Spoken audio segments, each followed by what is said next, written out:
Hola, bienvenidos al Palacio Changdeokgung. Vamos a hacer nuestra primera parada en el trono real. En este espacio era donde se situaban, por un lado, los militares o soldados de diferentes rangos, ordenados de mayor a menor, y por el otro lado los eruditos de la época. Y aquí se decidía con el rey pues las cuestiones de, digamos, de estado, las más importantes se discutían, y el rey pues obviamente era el que tenía la palabra final. Continuamos en el palacio y ahora parece que va a haber un concierto, así que vamos a entrar a descubrir qué es lo que hay.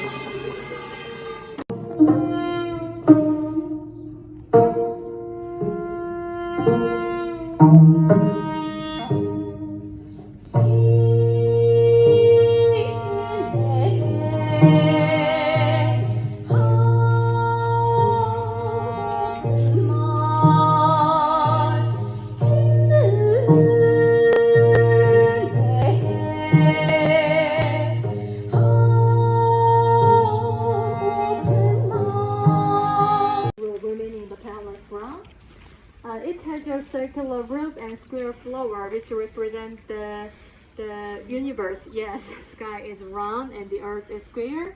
In front of the pavilion, there is a small rice field, rice paddies, so that's why you can see the thrones. So the king would experience farming in person and understand the hard work of the common people. Since agriculture was the foundation of the economy of the Joseon dynasty, king conducted special farming rites like rice planting and rice harvesting as a gesture to encourage agriculture to common people. And once the harvest is finished, this dried rice plant were used to make the roof of the building or to repair the roof of the building. So used to repair this yes, it is said that. Yes. And are they still farming? Oh yes, after that. And what they do with this rice? This rice. Separate quarters for men and women, just like the nobleman's house. Maybe you will understand it, yes. Because at the time, husband and wife, they stayed in the separate places according to Confucian principles. It was the main ideology of the Joseon dynasty. So this right gate leads to the men's quarters, and this left one leads to the women's quarters. But after the renovation work, this building was also used as a party hall, banquet hall by the Japanese government. So people wondered why this building was rebuilt like this, nobleman's house form in the palace ground in the sacred garden. But nobody knows for sure. There's no records. Just it is assumed that there are many theories, or according to one theory, maybe king wanted to experience nobleman's life, means normal people's life.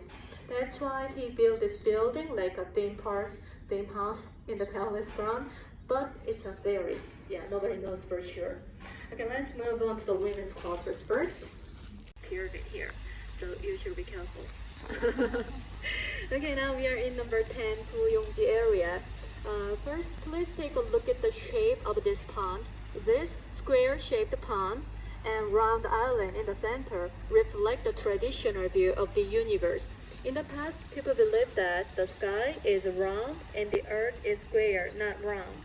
So the spear-shaped pond represents the ground, while the round island in the center symbolizes the sky.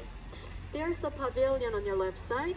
This pavilion is called Puyongjeong in Korean. Jeong means pavilion.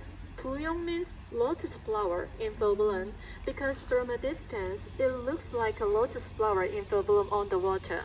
The 22nd king of the Joseon dynasty, King Cheongjo, he would enjoy fishing and boating here with his officers.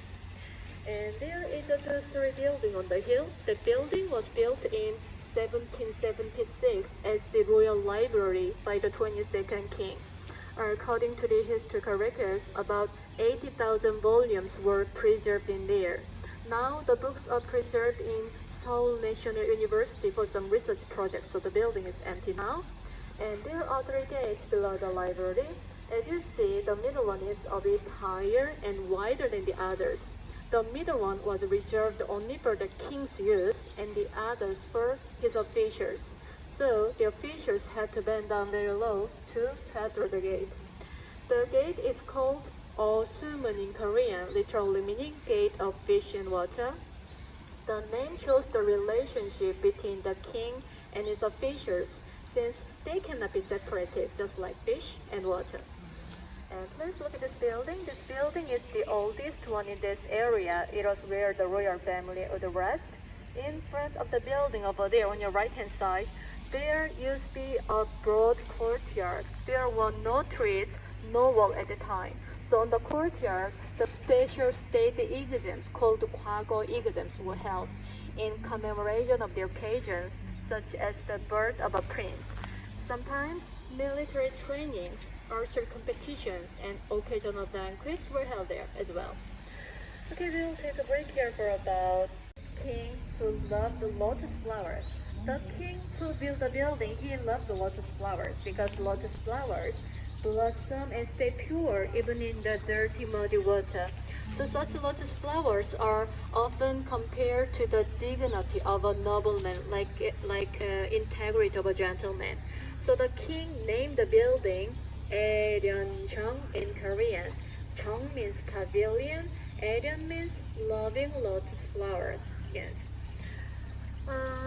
Now it's empty, as you see, but between July to August is a lotus flower season. So if you want to see these beautiful flowers, please visit again next summer. Then you can see them. You can see the lotus. Yeah, lotus flowers. Yes. But as you may know, summer in Korea is very hot and humid. Yes, so the choice is yours. Okay, let's move on to the next. Bueno, ahora vamos a entrar al jardín secreto. Este jardín lo construyó el rey para su esposa, para la reina, y básicamente estaba hecho para que su esposa pudiese disfrutar de su hobby, de lo que más le gustaba. Por ejemplo, ella era una amante de la lectura, entonces le hizo una biblioteca, que es lo primero que vamos a encontrar al entrar en el jardín secreto. Y bueno, pues ahora lo veréis cuando entremos. Bueno, pues aquí vemos que está el edificio de reunión de la reina. Vamos a entrar y también vamos a enseñaros el trono de la reina y donde se reunía con las diferentes personas, ¿no? Entonces, esta parte de aquí, como ven, es muy bonita. Vamos hacia adentro y os vamos a enseñar más.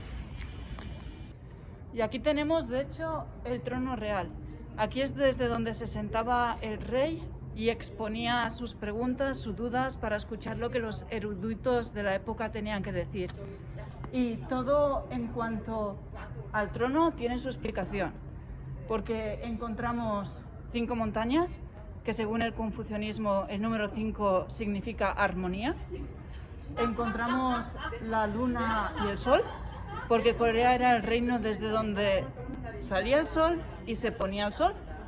Y también tenemos la combinación de montaña y agua, que según el Feng Shui se supone que cualquier casa, cualquier lugar que se sitúa en la combinación entre tierra y agua va a ser completamente armónico.